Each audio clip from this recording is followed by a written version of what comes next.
സേഴ്സ്, നമുക്ക് 3 വഴികളേ ഉള്ളൂ. ഞാനൊരു മാസ്റ്റർ പ്ലാൻ പ്രിപ്പയർ ചെയ്തിട്ടുണ്ട്.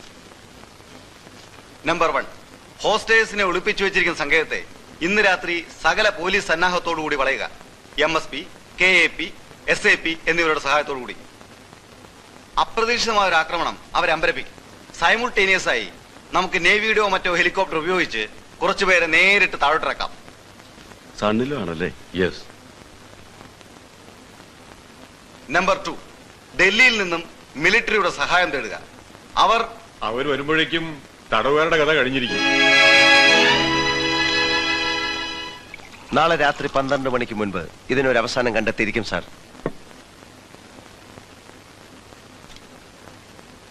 ഞാൻ ഉറപ്പു തരുന്നു, ആ സമയത്തിനുള്ളിൽ തടവുകാരെ മോചിപ്പിച്ചിരിക്കും. എപ്പോൾ, എങ്ങനെ എന്നൊന്നും സാർ ഇപ്പോൾ ചോദിക്കരുത്. നടക്കുന്ന കാര്യമാണോ ഇമ്രാൻ?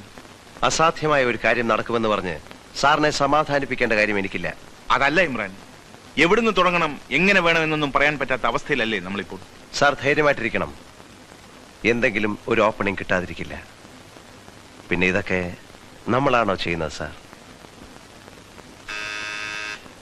യെസ് സാർ, ചാൾസിന്റെ ഫോൺ ഉണ്ടായിരുന്നു. ഒരു ഡോക്ടറെ അത്യാവശ്യമായി വേണമെന്ന്. 2 മണിക്ക് സ്പോട്ടിൽ വെയിറ്റ് ചെയ്യും. സ്പോട്ട് സാറിന് അറിയാമെന്ന് പറഞ്ഞു. ആർക്കാ അസുഖം എന്ന് പറഞ്ഞു? ഇല്ല സാർ. ആരാ ഫോൺ അറ്റൻഡ് ചെയ്തത്? CI ആണ്. ഞാൻ പറഞ്ഞില്ലേ സാർ, നമുക്കൊരു ഓപ്പണിംഗ് കിട്ടാതിരിക്കില്ലെന്ന്. This is our chance. ഞാൻ പറഞ്ഞതൊക്കെ ഓർമ്മയുണ്ടല്ലോ? ഉണ്ട്. ഡോക്ടർ വലിയൊരു റിസ്ക് ആണ് എടുക്കാൻ പോകുന്നത്. Be careful. അസുഖം ആർക്കായാലും യു ഡു യുവർ ഡ്യൂട്ടി. അത് പിന്നെ പറയണോ?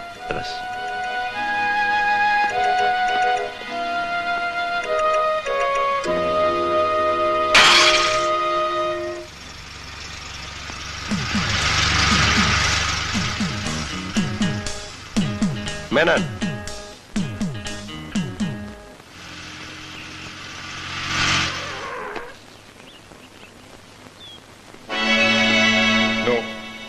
ഡോക്ടർ തിരിച്ചു വരുന്നവരെ നിങ്ങൾ ഇവിടെ വെയിറ്റ് ചെയ്താൽ മതി. Come on doctor, come on.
ഇതെല്ലാം പാലസിന്റെ വിവിധ ആംഗിളുകളിലുള്ള ഫോട്ടോസാണ്.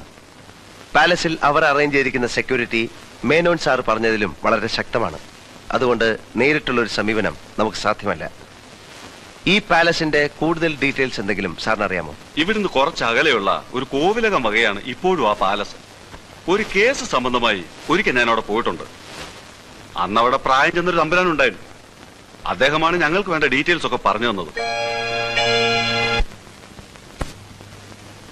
തമ്പുരാനെ കാണാൻ വന്നതാ. ഓ,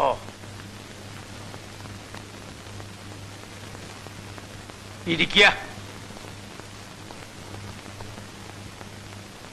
താൻ ഇൻസ്പെക്ടർ അല്ലേ? 2 വർഷം മുമ്പ് ഞാൻ സ്റ്റേഷനിൽ വന്നിരുന്നു. കൊട്ടാരത്തിലെ ഒരു കളവ് കേസിന്റെ കാര്യത്തില് അന്ന് താനായിരുന്നു ഇൻസ്പെക്ടർ. അല്ല, ഓർമ്മയുണ്ടാവില്ല. ഇപ്പൊ ഓർക്കുന്നു. ഇപ്പൊ എന്താ വിശേഷിച്ച്? അങ്ങയുടെ കോവിലകം വക ഒരു പഴയ കൊട്ടാരമില്ലേ കാട്ടിനുള്ളിൽ? അതിനെക്കുറിച്ച് അറിയാമെന്നാ. എന്താ കാര്യം? വളരെ രഹസ്യമാണ്. കൃഷ്ണ. ഓ, കുറച്ച് VIPസിനെ ചില ടെററിസ്റ്റുകൾ ചേർന്ന്, അല്ലത് കുറച്ച് വലിയ ആൾക്കാരെ ചില കള്ളന്മാർ ചേർന്ന് റാഞ്ചി ആ കൊട്ടാരത്തിൽ കൊണ്ട് താമസിപ്പിച്ചിരിക്കുകയാണ്. അവരെ അവിടെ നിന്ന് എങ്ങനെയെങ്കിലും രക്ഷപ്പെടുത്താനുള്ള ശ്രമത്തിലാണ് ഞങ്ങൾ. ആ കൊട്ടാരത്തിനുള്ളിലേക്ക് കടക്കാൻ എന്തെങ്കിലും രഹസ്യ മാർഗങ്ങളുണ്ടെങ്കിൽ അതറിയണം. അതിനാണ് ഞാൻ വന്നത്. ഇതിലെന്താ രഹസ്യം? സംഭവം ഞാൻ ഇന്നലെ അറിഞ്ഞിരിക്കണു. കേന്ദ്രമന്ത്രി ഭരതമ്മേന്റെയും കൂട്ടരല്ലേ? അല്ല, അവിടത്തെ സൂക്ഷിപ്പുകാരൻ രാമൻ ഇന്നലെ ഇവിടെ വരേണ്ടതാ ചെലവ് കാശ് വാങ്ങാൻ. ഇപ്പൊ എനിക്കൊരു സംശയം. അവനെയും അവര് തനിക്ക് പാലസിനെ കുറിച്ച് അറിയണം അല്ലേ? ആ പാലസ് നിൽക്കുന്നത് 240 ഏക്കറില. വലിയൊരു കെട്ടിടം, കൂടാതെ 3-4 എണ്ണവും. ജോലിക്കാർക്ക് താമസിക്കാൻ വേറെയും. 2 കുളമുണ്ട്, 3 കിണറുമുണ്ട്. ചുറ്റുമതിലിനോട് ചേർന്ന് 6 അടി വീതി 10 അടി താഴ്ചയിൽ ഒരു കിടങ്ങുണ്ട് ആന കയറാതിരിക്കാൻ. ഒരു മുല്ലപ്പന്തലും മണിമാളികയും ഉണ്ട്. ഇത്രയും പുറത്തെ വിശേഷം. അകത്ത് ചെറുതും വലുതുമായി 28 മുറികളാണുള്ളത്. വലിയ കെട്ടിടത്തിന്റെ തെക്ക് വശത്ത് 3 നില, ഭൂമിക്കടിയിലുള്ളതും ചേർത്ത് 4 നിലകൾ. ഇത്രയും അകത്തെ വിശേഷം. ഈ പാലസിനകത്തേക്ക് കടക്കാൻ ഏതൊക്കെ മാർഗങ്ങളാണുള്ളത്? നേരായ വഴി ഒരു ടാറിട്ട് റോഡാ. അത് മുറ്റം വരെ ചെല്ലും. പക്ഷേ നേരായ വഴി പോയാൽ തന്റെ കാര്യം നടക്കുവോ?